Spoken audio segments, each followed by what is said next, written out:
This is amazing. All right, fire We got away. done a little bit early. Fire away, guys.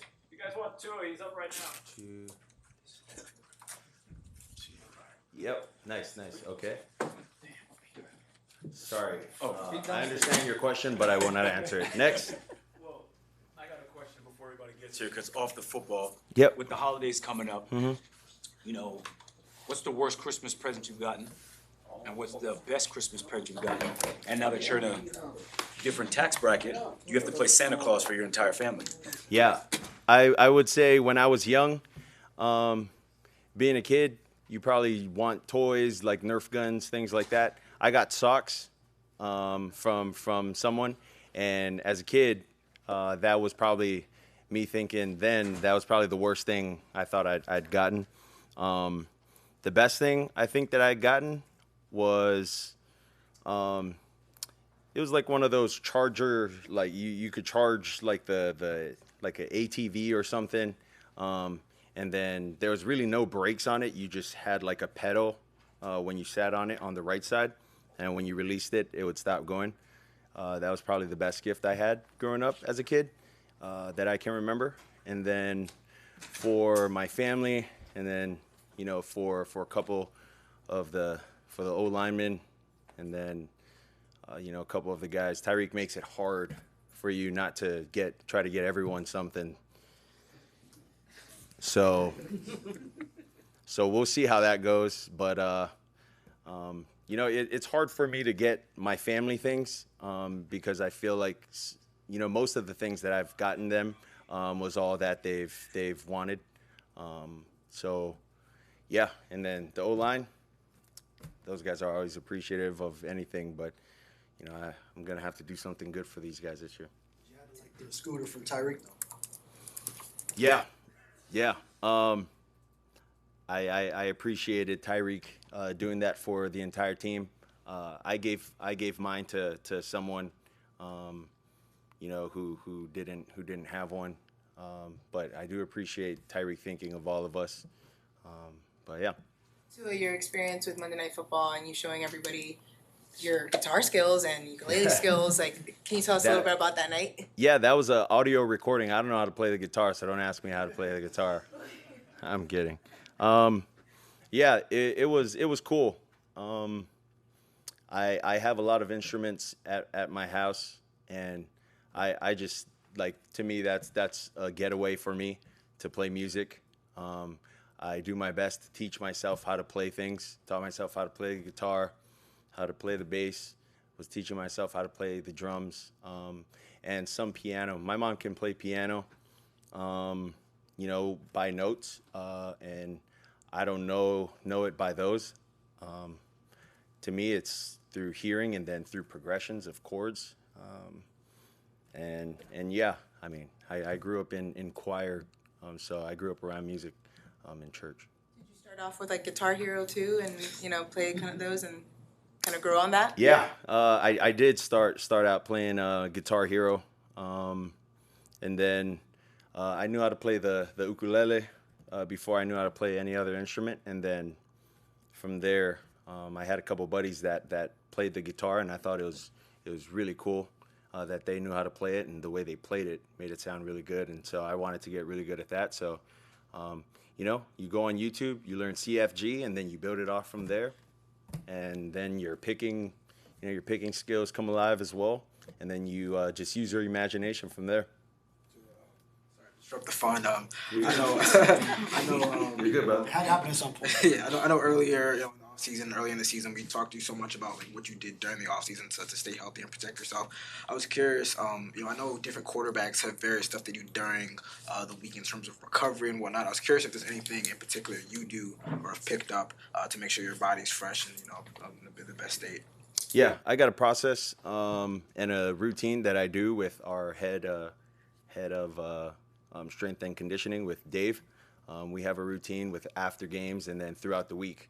What we do as far as conditioning, the sprint yardages, so that in the game, the first time I'm sprinting is not, you know, in the game. It's not that long period before your first time sprinting in the game. And then we have 2 lifts throughout that period outside of the recovery day. So Yeah. Sprinting kind of helps when you're scrambling out there, just kind of because not known Yeah. per se for running a lot, but you think that kind of helps when you get into a game. Yeah, it helps a lot, and then the conditioning as well.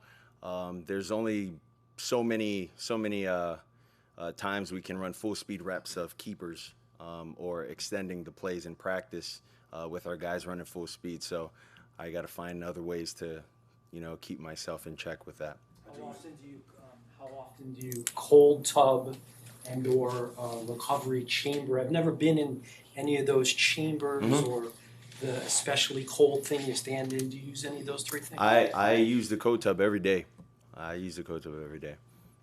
Every morning I jump in the cold tub, and you can ask any of the guys. Do you still take the jiu-jitsu classes? I know you said. I don't take any jiu-jitsu classes. From what I have learned, I've just been practicing what has been given throughout the process where I've been learning to fall, and really just going over that on Thursdays. Do you think you'll continue the training in the off season? Is that something you want to continue to do? If I want to become dangerous, then sure, but no, I'm just learning how to fall, brother. So with the Titans record 4-8, anything that surprised you on tape that you've seen this week preparing for a primetime game? Not necessarily. I think, one of the things that, is going to be where we're going to have to see is, who's going to fill in for 98 in Jeffrey. That's a I think personally a big loss for their D-line with the things that they do in the back end and with their backers. But outside of that, they are who they are. They play what they play. And we're just going to have to be ready with some answers with the pressures that they have. So in a game where you had those two long touchdown connections with Tyreek, you also had to you had a 0 in the interception, the turnover section. What were your thoughts after that? Was something that we're trying to get over in recent weeks. Yep. Anyone can do it once, so I got to continue that throughout this back stretch of the year. So 0 turnovers, it's a good one time, but anyone can do it once. Speaking of that, we saw in Hard Knocks this past week that Mike encourages you to use, rage isn't the right word, but extreme frustration and focus it. Have you been able to do that, to use, because obviously you've talked a lot in the past about being frustrated when you do turn the ball over. Are you able to do that? Yeah, I'm able to move on from it a lot quicker than I've been in past years. And I think that's just the level of growth for myself as a football player, as a person. Not everything's going to go your way, but how you react to it, you have control over that. And so I've said it many times, you never win the game, in the first, second, or third quarter. So if you throw interceptions, you always have however much time left to redeem yourself to go and help your team put points back on the board and win the game. Obviously, you guys get up for every game being professional athletes, but the fact that on Monday Night Football, you guys will be the only game on, do you guys get more amped up for that, knowing that all eyes will be on you guys? To me personally, I don't think our team cares if we're Monday night, if we're 1 o'clock Sunday game. Our team is just excited to go out and play. Once you get a taste of what it feels like to put a good work week together and then you see the results, for our guys, what I've seen is it's like addicting to them, and you see guys staying in longer, you see guys doing a little more.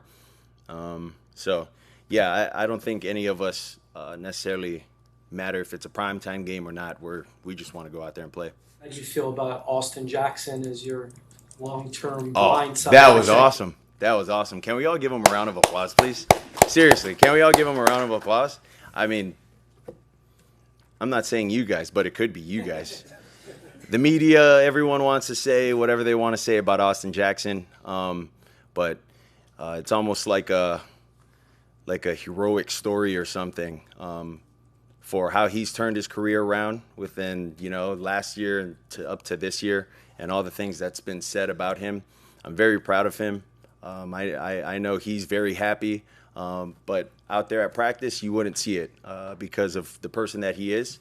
I'm sure his family's very happy for him, but this dude just loves ball. He just wants to do anything and everything that he can do to help the team, and we're all happy for him. So that was awesome. Could you tell us, Tua, about his personality through all of this for these last couple of years and just his work ethic? Just tell us how it's been. Kind of like what he said about me. You know, he's been a more vocal person. You could hear a little more bass in his voice, but he's been more vocal to me. I mean, I just smile because of where he's come from early when we've got here together. I mean, there's a lot of things that's been said about him in front of team meetings, you know, in the media and things like that. So I'm just happy. I don't want to get choked up about it because that like what he's done is tremendous. What he's done is tremendous. I'm very proud of him. Very happy.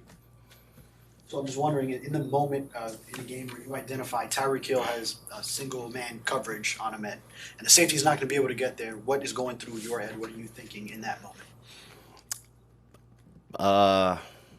I mean, just I hope I don't miss the layup. Really, you know, I'm always thinking Tyreek's gonna win his one-on-one matchup. I'm always thinking Jalen's gonna win his one-on-one matchup.